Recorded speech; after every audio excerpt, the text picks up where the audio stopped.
Upang Hilonggo, Please subscribe and like. and Ayun, magandang araw po. Luzon, Visayas, at Mindanao. At siyempre sa ating mga OFW dyan, magandang araw po sa inyong lahat. So ito po, mga kababayan, meron tayong latest update ngayon, At hindi pa naman itong talagang latest na kasi tapos na yung impeachment sa Kongreso at nadala na ito sa may Senado. Ang akin lang dito, mga kababayan, di ba sinasabi ho ng mga didiles na solid ang Mindanao, Duterte, di ba? So yan po ang tatalakayin natin ngayong araw nito. Kung talagang solid ba ang Duterte sa Mindanao? Diba? Ito lang ho, makikita po natin, diba? 215 na mga congressman ang pumirma, no, sa impeachment laban kay Vice President Sara Duterte. Alam naman natin na meron pong 60 congressman. Meron tayong kinakatawan na 60 doon sa Mindanao na 60 plus, di ba? So, alamin natin dito kung ilan ba yung pumirma at ilan yung hindi. Di ba? So dito natin malalaman kung talagang solido kasi sabi-sabi ng mga dilis palagi, ang Mindanao ay solid yan. Solid Duterte yan. Di ba? Kita nga natin sa rally nila eh. Di ba? Pero tayo nakitang rally nila, nito lang. Nilalangaw nga eh. Mismo sa lugar mismo ng Davao Tapos sasabihin na ng mga didiles, sulit daw ang Davao. Siyempre, takot lang din ng mga taga Davao magsalita. Tahimik lang yan. Malalaman na lang natin. Mukhang nga si Nograles malakas pa doon eh. Ito, mga kababayan, ano na natin? Umpisa na natin ito. Ito, makikita nyo dyan, di ba? Para hindi tayo masabihan na fake news na naman ng mga didilis dyan. Ayan, nakikita nyo. Ayan, 41 sa 60 na kinatawan mula sa Mindanao ang pumirma ng impeachment laban kay VP Sara Duterte.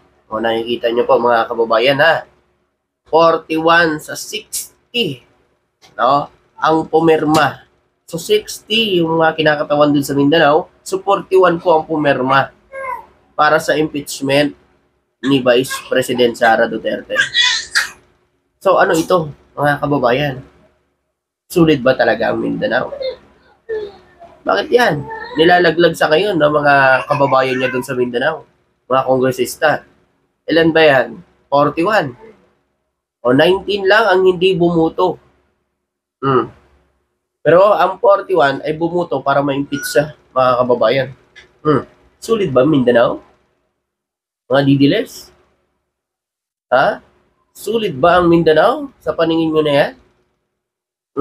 Ngayon, meron tayong meron siyang pahayag, di ba mga kababayan? Ang sabi niya daw doon, mas masakit pa ang mag-break kayo ng girlfriend o boyfriend mo kaysa ma-impeach ng Kongreso.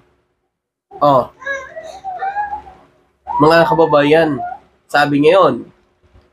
So parang walang epekto daw sa kanya ang ginawang impeachment ng mga kongresista sa kanya na 215 ang pumirma, mga kababayan. Sa tingin nyo, bakit siya nagpahayag ng ganyan? Sabi niya kasi hindi siya apektado, di ba? Kaya ka nga nagpahayag ng ganyan kasi apektado ka. Piruin mo ba naman, 215 na mga congressman ang gustong ma-impeach ka? Kumbaga, 73% ang pumirma at 27% naman ang hindi. Tapos sasabihin mo hindi ka apektado.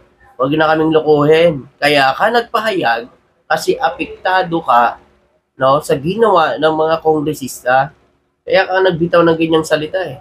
Tapos pinagpalabas mo pa sa media na wala kang death threat na sinabi kay Pangulong Bongbong Marcos at saka kay First Lady at kay House Speaker. Eh, ang liwanag-liwanag ng mga sinabi mo dun sa mga video eh. Nagka-amnesia ka na naman ata eh. Diba? Nagka-amnesia yung ating BP. Ganoon lang yan, mga kababayan. Oh. Biruin nyo, sulit daw ang Mindanao. Eh, bakit out of 60, 41 ang pumirma for impeachment kay BP Sara Duterte? Biruin nyo yan kung gaano karaming congressman ang gustong ma-impeach siya. Mismo sa lugar niya yon. O, bakit siya sabi nila ngayon na sulit daw ang Mindanao? O, ayan, no? Kitang-kita nyo naman ang resulta, di ba?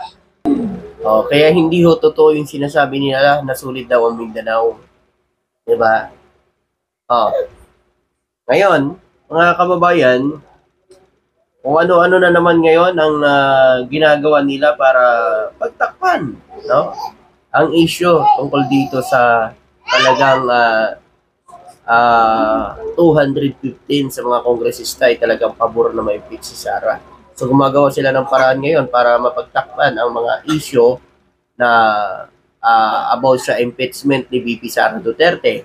Yun nga mga kababayan, yung sinasabi ni VP na mas masakit pa daw yung break siya ng girlfriend at boyfriend niya kaysa ma-impeach siya sa kaysa sa impeachment ng congressman, ng mga kongresista natin.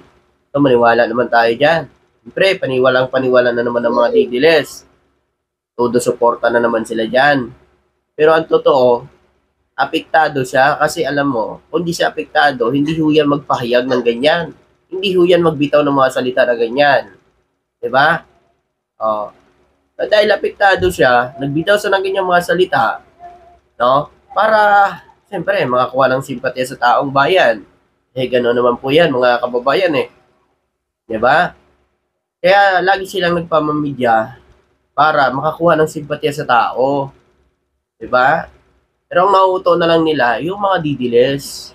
Yan, yung mga supporters nila. Kagaya nila ugali. Diba? Mga kababayan. Kasi, pero nyo na lang, no? Sa 60 plus at 41 naman ang pumirma. Ang layo, hindi nga siya nangalahati, di ba?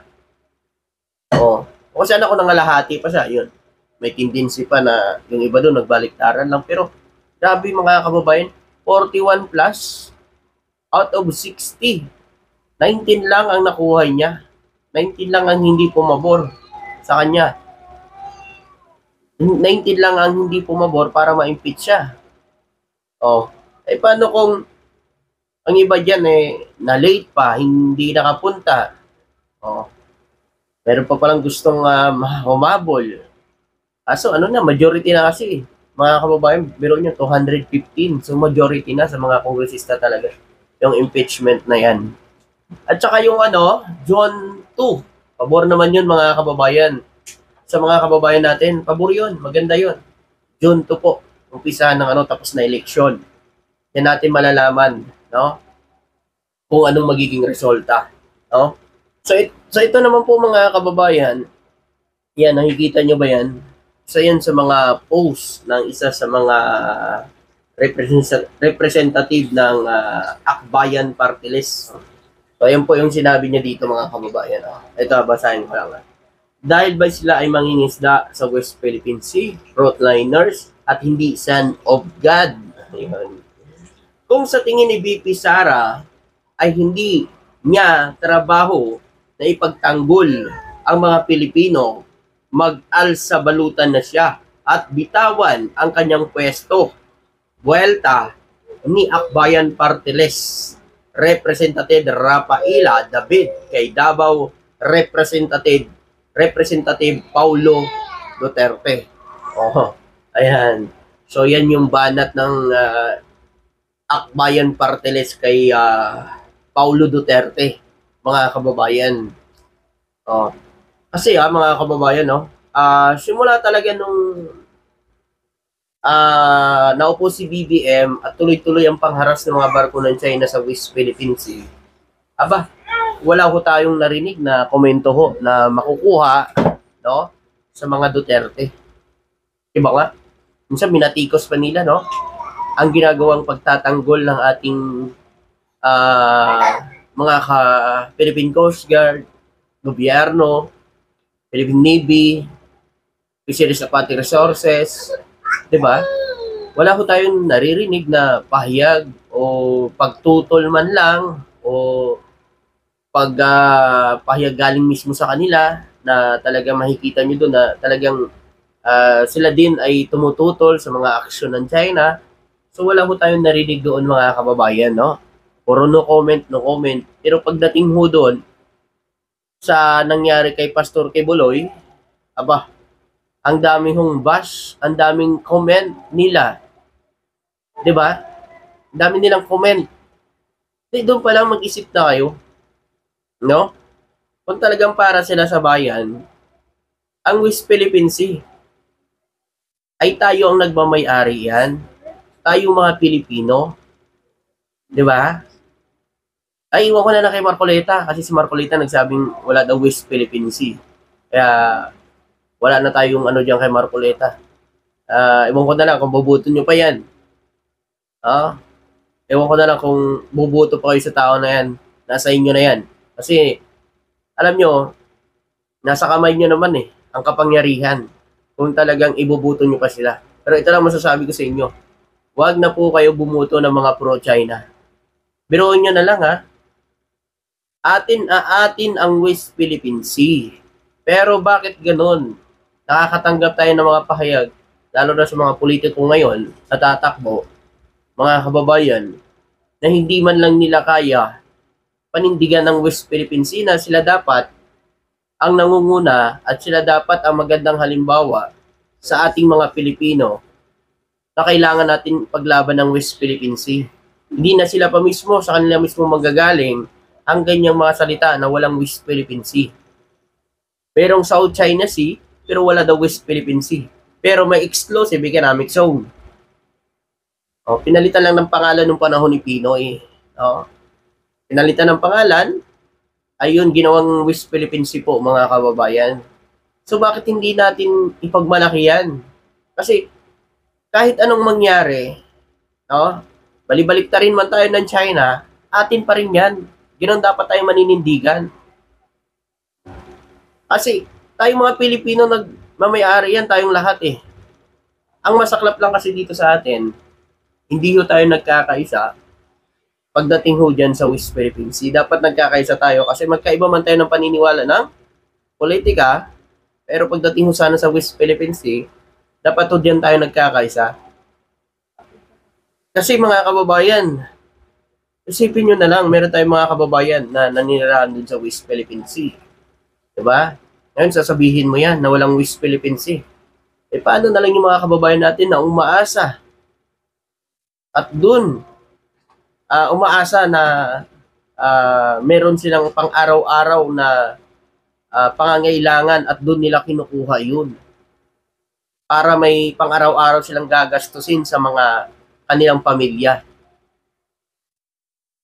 Sa ngayon, parang sa pahayag ni Marcoleta, parang binigyan niya pa na yun ng idea yung China. Pero inyo, pag sinabi niya yun, hindi, lalaki na naman ulo ng Chinese, di ba? Sasabihin, isang Pilipino, nagsalita, wala daw West Philippine Sea, pero merong South China Sea. Di ba? Sinabi niya yun, di ba?